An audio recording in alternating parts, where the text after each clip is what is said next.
Welcome back, everyone. All right, let's dive right into this explainer. Today, we're breaking down a truly historic, high-stakes event engineered by Mr. Beast. It's essentially a chronological elimination competition, but honestly, it's half Brutal Gauntlet and half this massive, chaotic internet family reunion. We're talking about 50 of the absolute biggest names on the platform going head-to-head. And the reason for this massive gathering? 500 million. Yeah, let that sink in for a second. It's an absolutely awe-inspiring number. This entire event was put together just to celebrate Mr. Beast's channel hitting 500 million subscribers. I mean, it's a milestone that quite literally redefines what's even possible in digital media. So to celebrate, the scale of this thing had to be monumental, right? He gathered 50 of the original creators who literally shaped internet culture over the last 15 years. We're talking absolute legends here. Marques Brownlee, Casey Neistat, Dude Perfect, and oh man, even Fred. Just bringing all of these different eras together into one massive glass cube, it's something we've literally never seen before. But of course, you know it wouldn't be a Mr. Beast event without some massive stakes. So the crucial point here is that whoever survives this gauntlet, whoever leaves that cube last, wins a staggering $1 million. And honestly, here's the best part. That money goes directly back to the winning creator's subscribers, a real game changer. And that really illustrates the emotional core of this whole event. Because yes, it's a fiercely competitive game, but as he put it himself, without these creators, I wouldn't be where I am today. It's this beautiful, delicate balance, between intense, high-stakes gaming and just genuine heartfelt gratitude to the pioneers who paved the way for his massive success. All right, let's look at part 1, Nostalgia Meets Early Elimination. Take a look at the brutal mechanics of the very first trap. It was based on that classic trend, is it cake? 5 red Lamborghinis are presented, but one is made entirely of cake. And if you choose the cake, boom, instant elimination. It was agonizing to watch. You had creators intensely studying reflections in the windows trying to figure it out. And the crazy part? When some abandoned their spots to get a closer look, others immediately stole those supposedly safe spots. Ultimately, several legendary creators who confidently picked car number 4 were instantly sent packing when a giant blade sliced right into its cakey hood. Just wild. Right after that came the 2016 Bottle Flip Survival. Now, this wasn't just some simple trick shot you do in your kitchen. It was an absolute pressure cooker. The creators were split up into teams, and every single person on the team had to successfully land a bottle flip on a table. If your team was the last one to finish, the whole group was out.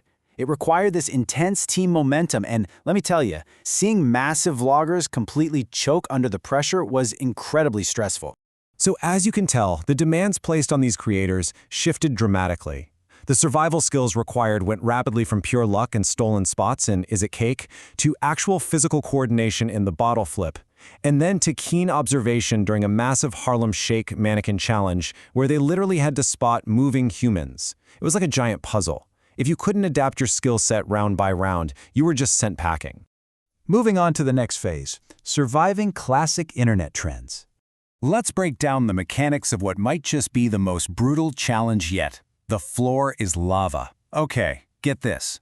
First, you had to handcuff yourselves into groups of 3. Then, using only 2 circular floor mats, the trio had to coordinate their movements all the way across the room. If one person slips, even for a second, the entire team of 3 goes home. Your individual fate was now completely tied to team dynamics and physical coordination.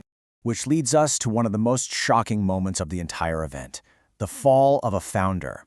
Chad Hurley, the actual co-founder of YouTube, accidentally touched the lava and was eliminated. I mean, no way, right? It proved definitively that absolutely no one was safe.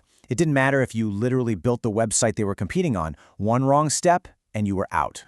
As one creator perfectly summed it up at the time, winning just seems a bit unfathomable right now.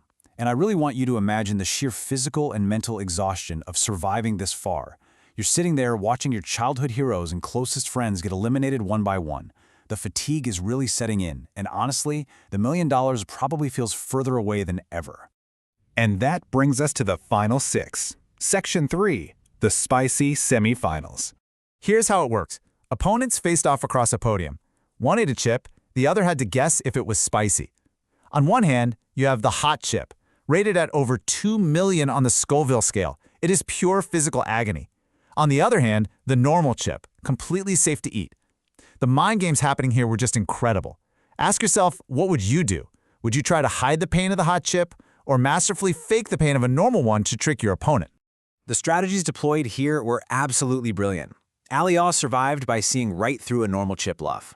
But the standout performance? That easily goes to Jelly. He ate the 2 million Scoville chip and gave this stone-cold, perfectly blank reaction. He didn't even flinch. His opponent incorrectly guessed it was normal, sending Jelly straight into the finale while his mouth was literally on fire.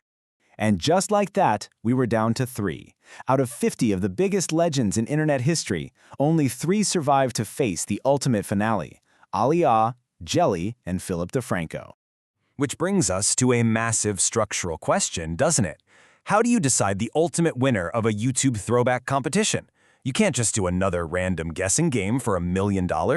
It has to be poetic. It has to perfectly capture the entire essence of the platform. The answer? The final Minecraft showdown.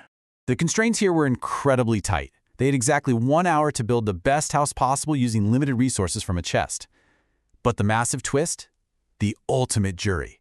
Get this, all 47 eliminated YouTubers were brought back from the Motrin Recharge Lounge to inspect the builds and cast the final votes.